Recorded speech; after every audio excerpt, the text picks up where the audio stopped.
Good evening everyone. কেমন আছেন সকলে? আশা করি সকলে ভালো আছেন। আর গরমটাও তো মারাত্মক পড়েছে। তো এই মারাত্মক গরমে সকলের শরীর সুস্থ রাখাটা ভীষণ জরুরি। তবে আজকে কি বলে আমি ভিডিওটা শুরু করব আমি তা নিজেও জানি না। আমি কয়েকটা কথা বলবার জন্য আজকে ক্যামেরাটা অন করলাম। গত শনিবার আমি আপনাদের সঙ্গে লাস্ট ব্লগ শেয়ার করেছি।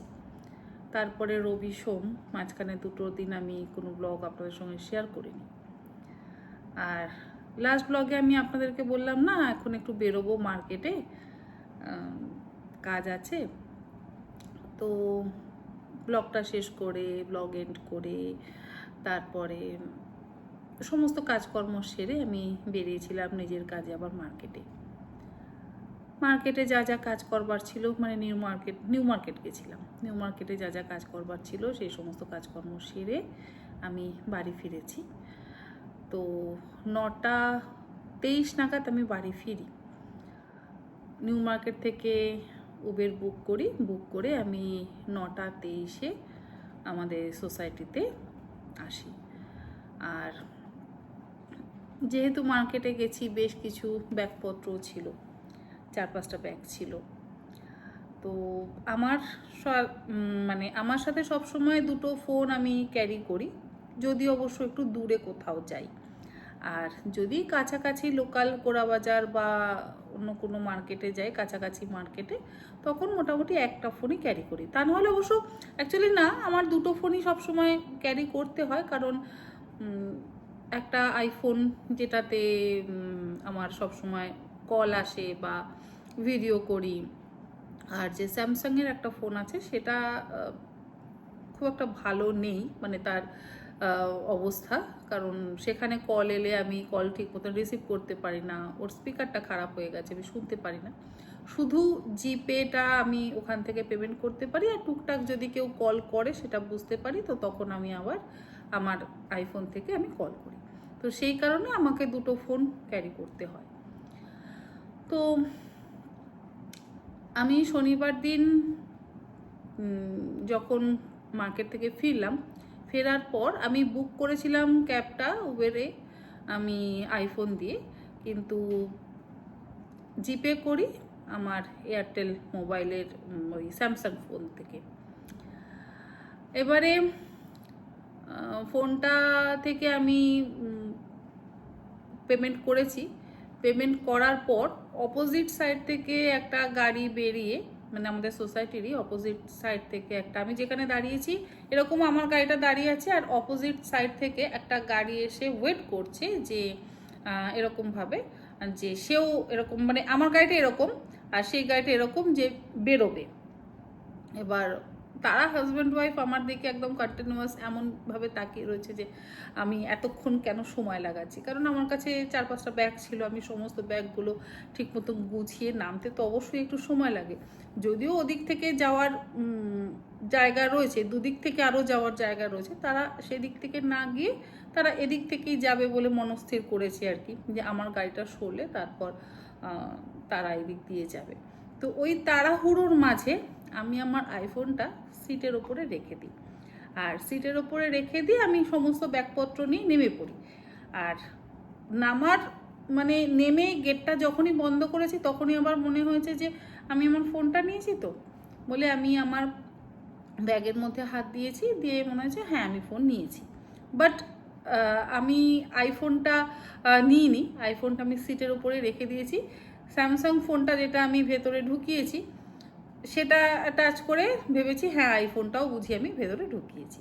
এটা একটু আমার দেখার ভুল হয়েছে। যাই হোক, আমি ওপরে উঠে চলে আসি। ওপরে উঠে চলে এসে ঘরে ঢুকেই সঙ্গে সঙ্গে আমি আবার আমার ব্যাগটা চেক করে দেখি যে না, আমার আইফোনটা নেই। এবার আমার কাছে যে স্যামসাং মোবাইলটা রয়েছে সেটার এমনই খারাপ কন্ডিশন যে আমি ওটা থেকে ছেলেকে ফোন করছি বা আমাদের মেন গেট সিকিউরিটিতে ফোন করছি, তারা আমার কথা শুনতে পাচ্ছে না, আর আমিও তাদের কথা ঠিকমতো শুনতে পাচ্ছি না, মানে রিংই ঠিক মতন যাচ্ছে না। তা 2-3 বার ছেলে অবশ্য সেদিনকে অফিসে গেছিলো, স্যাটারডেতে ছেলেকে অফিস যেতে হয়েছিল, ওয়ার্কিং ডে ছিল ওর। সাধারণত স্যাটারডে ওর ওয়ার্কিং ডে থাকে না। আর ছেলেকে আমি বারবার কল করছি, ছেলে বিজি ছিল। 2-3 বার কল করা দেখে ও আবার আমাকে রিং ব্যাক করে। আমি সঙ্গে সঙ্গে ওকে বললাম, বাবা দেখ আমার ফোনটা আমি ক্যাবের সিটের ওপরে রেখে এসেছি, তুই এক্ষুনি আমার ওই নাম্বারে ফোন কর। আর আমার এই স্যামসাং মোবাইলে আমার ওই ফোন নাম্বারটা নেই। তো আমি ছেলেকে বললাম তুই এক্ষুনি ফোন কর, ফোন করে দেখ রিং হয় কি না। জাস্ট 3 থেকে 5 মিনিটের মধ্যে ফোনটা ফ্লাইট মোডে চলে যায়। মানে ক্যাবওয়ালার সাথে সাথেই কিন্তু ফোনটা পেছন ঘুরে সে দেখেছে যে ফোনটা সিটের ওপরে রয়েছে। সোসাইটি থেকে বেরোনোর আগেই সে ফোনটা নিজের কাছে নিয়ে নেয়, আর ফোনটা সাথে সাথেই ফ্লাইট মোড করে দেয়। এবার ফ্লাইট মোড করে দেওয়াতে আমার পক্ষে আর সম্ভব হয়নি যে আমি ফোন করে, আমি সোসাইটির আরও যারা চেনা পরিচিত মানুষ তাদেরকে আমি বলছি যে আমার ওই ফোনে ফোন করো, তারাও কেউ পাচ্ছে না। তারপরে ড্রাইভারের নাম্বার বের করলাম, আমি জিপে যে আমি পেমেন্ট করেছি সেখানে ড্রাইভারের নাম্বার রয়েছে, যে ড্রাইভারের নাম্বারে আমি ফোন করছি বারবার, আরও 2-3 জন ফোন করছে, ছেলেকে ফোন নাম্বার দিলাম, ড্রাইভার ফোন রিসিভই করছে না, কারণ তার কাছেও কিন্তু আইফোন রয়েছে। আর যদি কেউ না আইফোন ইউজ করে তার পক্ষে কিন্তু আইফোন ইউজ করা খুব একটা সহজ নয়। মানে ফ্লাইট মোড বা কোন জায়গায় কি করে সুইচ অফ করতে হয় একটু তো বুঝতে সময় লাগবে। উইদিন এ সেকেন্ড তো তার পক্ষে সেটা ইউজ করা পসিবল হবে না। তার কাছেও আইফোন রয়েছে, তো সেই জন্য সে ফটাফট সেটা করতে পেরেছে। আর তারপরে আমি ল্যাপটপটা অন করি, আমার ল্যাপটপের সাথে আমার ওই ফোনটা কানেক্টেড। ল্যাপটপ অন করি, ল্যাপটপ অন করে দেখি যে হ্যাঁ আস্তে আস্তে গাড়িও এগোচ্ছে, ফোনও আমার এগোচ্ছে। আর তারপরে অনেকক্ষণ পরে ড্রাইভারকে কল করার পর ড্রাইভার ফোন রিসিভ করে এবং বলে যে না আমি কোনো ফোন দেখিনি, আমি নেক্সট রাইড যাকে নিয়েছিলাম হয়তো উনি নিয়ে নেমে গেছেন। মানে 9টা 23-এ আমি নেমেছি, আর 9টা 33-এ সে নেক্সট রাইড নিয়েছে। এবার ফোনটা আমার ফ্লাইট মোডে চলে গেছে অলরেডি 9টা 29 থেকে 30-এর মধ্যে। তাহলে 9টা 33-এ যখন নেক্সট রাইড চড়ে, তাহলে 9টা 30-এর মধ্যে ফোনটা ফ্লাইট মোডে গেল কী করে, যদি না ড্রাইভার সেটাকে ফ্লাইট মোডে করে। তাহলে এখানেই পরিষ্কার যে সেটা ড্রাইভারই নিয়েছে, মানে ড্রাইভার নিজের জালেই কিন্তু নিজে জড়িয়েছে। আমরা ড্রাইভারকে মানে আমার ফোনটাকে ট্র্যাক করতে করতে ড্রাইভার অবধি পৌঁছলাম। তবে তার আগে আমি বিধাননগর থানায় গেছিলাম, পূর্ত ভবনের পাশে যে বিধাননগর থানায়, কারণ কতক্ষণ আমরা ড্রাইভারকে ট্র্যাক করব। ড্রাইভার বলছে আমি আছি ধাপাতে, বাট দেখাচ্ছে তখন ফোন আছে বিশ্ব বাংলাতে। আদৌ কে কতটা সত্যি কতটা মিথ্যে সেটা তো বোঝা সম্ভব নয়। আর তারপরে আমরা 10:30 নাগাদ বিধাননগর থানায় গেলাম, আর আমার সাথে ছিল অরিত্র এবং সোমনাথ। ছেলে সেদিনকে অফিসে ছিল, ছেলে ওদিক থেকে বেরিয়েছে, অরিত্র সোমনাথ আমাকে নিয়ে বেরিয়েছে। তো থানায় গেলাম, থানায় যাওয়ার পর অফিসারকে বললাম, জানালাম, তো অফিসার সাথে সাথে আমার ল্যাপটপ দেখলো যে কোথায় ফোনটা আছে, তারপরে ড্রাইভারকে কল করলো। 2-3 বার কল করবার পর তারপরে ড্রাইভার কল রিসিভ করলো। এবার আমার গাড়ির নাম্বারটা না ঠিক মনে ছিল না, কারণ গাড়ির নাম্বারটা আমি তো গাড়িটা বুক করেছিলাম ওই ফোন দিয়ে, আইফোন দিয়ে। তো গাড়ির নাম্বারটা যেহেতু আমার ঠিক মনে ছিল না, আমি ঠিক বলতে পারছিলাম না, তবে লাস্ট 4টে নাম্বার আমার মনে ছিল। 0701 শুরুর দিকটা আমার মনে ছিল না। তো সেটা দিয়ে আমি বললাম যে এই গাড়ির নাম্বার ছিল আর এটা হচ্ছে ফোন নাম্বার। তো ফোন করে তাকে ডাকা হলো, কিন্তু সে বললো হ্যাঁ আমি আসছি, এখন আসতে পারবো না, তখন আসতে পারবো না, আমার আস্তে আস্তে 11:30 বাজবে, এই সেই অনেক কিছু বললো, বাহানা করলো। করার পর আলটিমেটলি সে কিন্তু এলো না।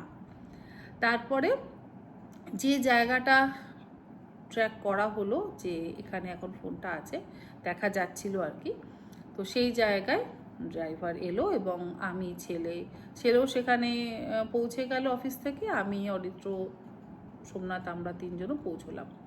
ড্রাইভারকে অনেক রিকোয়েস্ট করলাম, অনেক বললাম, অনেক কিছু না, তার কাছ থেকে সেই ফোন আমি বের করতে পারলাম না।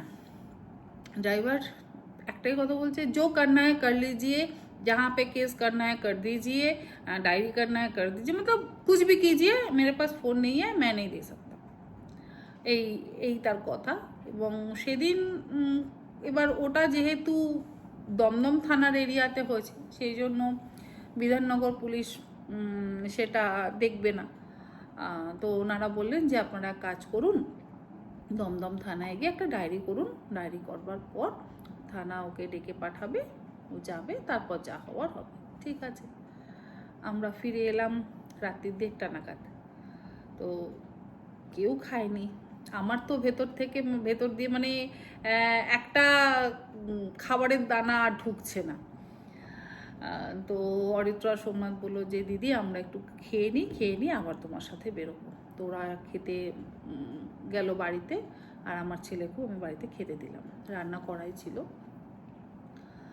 তারপরে ছেলে বললো মা এখানে অন্য আর একটা জায়গায় দেখা যাচ্ছে ফোনটা, চলো তুমি আমি যাই। আমার অরিত্র আঙ্কেলরা বলছে যাবে। এবার ওরা কী করলো, নিচে সিসি ক্যামেরা চেক করতে গেল যে গাড়িটা কতক্ষণে বেরিয়েছে, কিভাবে কি বেরিয়েছে। মানে এবার গাড়িটা যখন বেরিয়েছে অনেকক্ষণ গাড়িটা এদিক ওদিক ঘুরেছে। মানে ওকে তো ওই ড্রাইভারের সিট থেকে নামেনি, ও ওই সিট থেকে হাত নিয়ে পেছনের সিটে মোবাইলটা নিয়েছে, সেই জন্য ওর একটু সময় লেগেছে।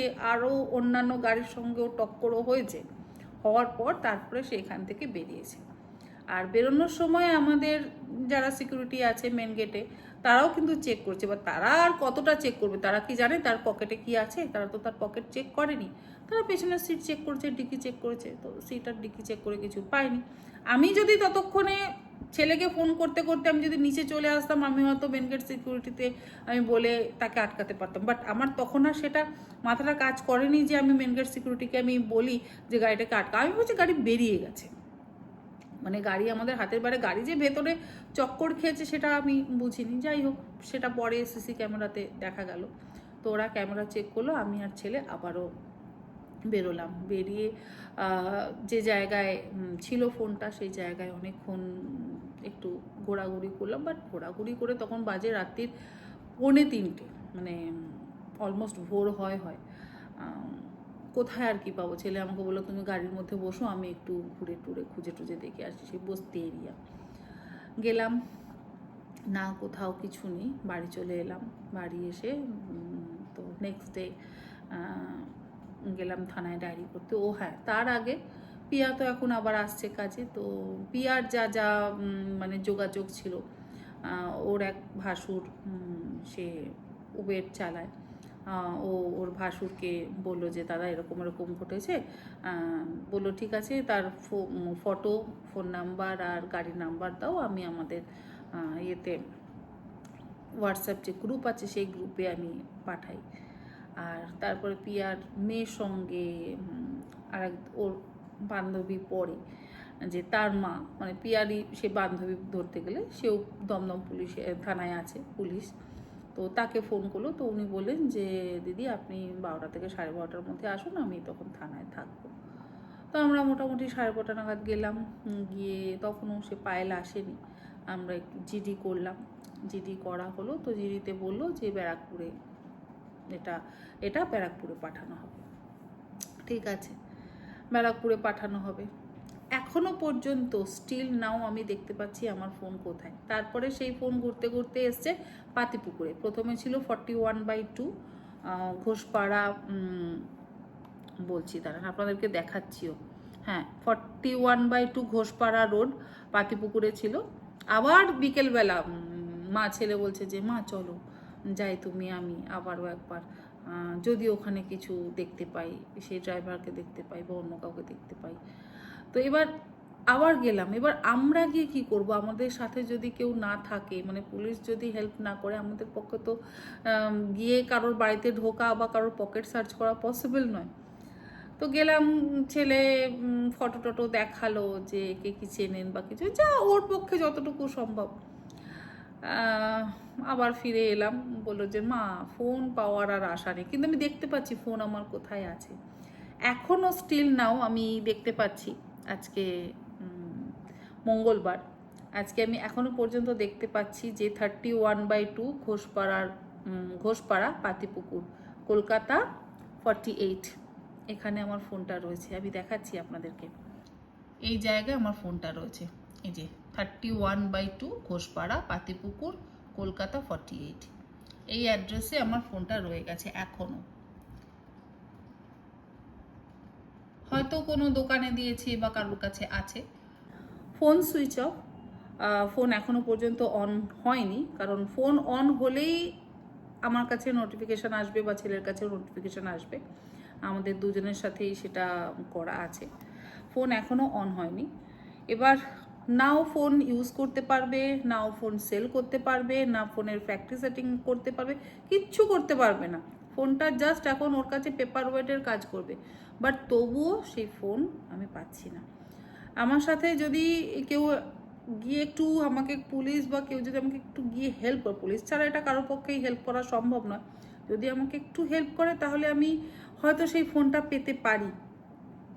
আমরা সেদিনকে ড্রাইভারকে অনেক রিকোয়েস্ট করলাম যে ভাই তুমি তো ওটাকে ইউজও করতে পারবে না, তো তোমার যদি কিছু টাকার প্রয়োজন হয়, 5-10 হাজার টাকার প্রয়োজন হয় বলো, তো 2-5 হাজার টাকা আমরা দিয়ে দিচ্ছি, যা তোমার প্রয়োজন দিয়ে দিচ্ছি, বাট ফোনটা তো আমাদেরকে দিয়ে দাও। না, আমি ফোন নিইনি, কারণ ওর কাছে না বক্স আছে না কিছু আছে, ও তার থেকে বেশি দাম পাবেও না। আর বক্স থাকলে আইফোনের একটা দাম থাকে, তো ও তার দামও পাবে না, কিন্তু ওর কাছে পড়ে থাকবে ফোনটা, বাট তবু আমি সেই ফোনটা পাচ্ছি না। আর আমি দেখতে পাচ্ছি কোন কোন অ্যাড্রেসে আমার ফোন ঘুরছে। পুলিশ যদি আমাকে একটু হেল্প করে, কেউ যদি আমাকে একটু হেল্প করে, আমি কিন্তু সেই ফোনটা পেতে পারি, বাট সেটাও আমি পাচ্ছি না। আমি জানি না আমি আমার ফোনটাকে কিভাবে পাবো, কিভাবে আমার ফোনটা আদৌ আমি পাওয়ার চান্স আছে কিনা আমি তাও জানি না। অনেককেই বলেছি, অনেকেই চেষ্টা করছে, সকলের দিক থেকে চেষ্টা করছে।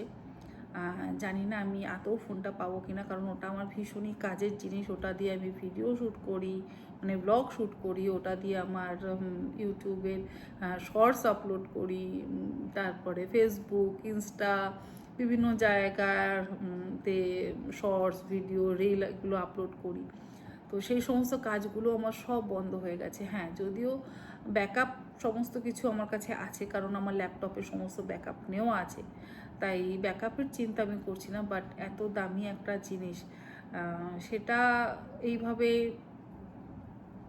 মানে হারিয়ে যাওয়া, বা এখন হারিয়ে যাওয়া না, এখন সেটাকে তো সে চুরি করে নিয়েছে, সে চাইলেই সে আমাকে ফেরত করতে পারতো, বাট সে কিছুতেই তাকে দিয়ে আমি ফেরত করাতে পারছি না, অনেক রিকোয়েস্ট করেছি। আর এখন বর্তমানে দেখছি এই জায়গায় আমার ফোনটা দাঁড়িয়ে আছে, এটা যে আমার কাছে কতটা কষ্টের। মানে সেই শনিবার দুপুরে আমি ভাত খেয়েছি, শনিবার দুপুর থেকে আজকে মঙ্গলবার এখনো পর্যন্ত আমি ভাত রুটি কিছু খেতে পারছি না। একটু জল, একটু হয়তো শরবত, একটু ফল, এরকম, মানে ভাত যেন বা রুটি তরকারি আমার ভেতর দিয়ে যেন যাচ্ছে না। আমার এত কষ্টের জিনিস, এত কাজের জিনিস, সেই কাজের জিনিসটা এইভাবে চলে যাবে সেটা তো মানা যায় না, না। আর এটাও আমার একটা লাগছে যে এরকম অনেক মানুষকে আমি জিডি করতে দেখলাম, সেদিনকে যখন আমি দমদম থানায় গিয়ে জিডি করলাম, আরও বেশ কয়েকজন, 4-5 জন ওরকম, তাদেরও ফোন ওরকম পিক পকেট হয়ে গেছে, চুরি হয়ে গেছে, তো তারাও এসে জিডি করছে। তাদের মধ্যেও সেম একরকম বলছে একজন যে এই খারাপ ফোনটা নিয়ে নিতিস, নিতেই হলো, এই ভালো ফোনটাই নিতে হলো, খারাপ ফোনটা নিলেও না হয় আমি বুঝতাম যে বাজে ফোনটা গেছে, নিলি আমার ভালো ফোনটা নিলি। তো সকলেই তো এরকম কষ্ট করে একটা ফোন কেনে, মানে, আর ফোনটা তো আমাদের সকলেরই ভীষণ দরকারি জিনিস না, তার মধ্যে কত দরকারি আপডেট থাকে, কত প্রয়োজনীয় কাজ আমাদের ওই ফোনটা দিয়ে হয়।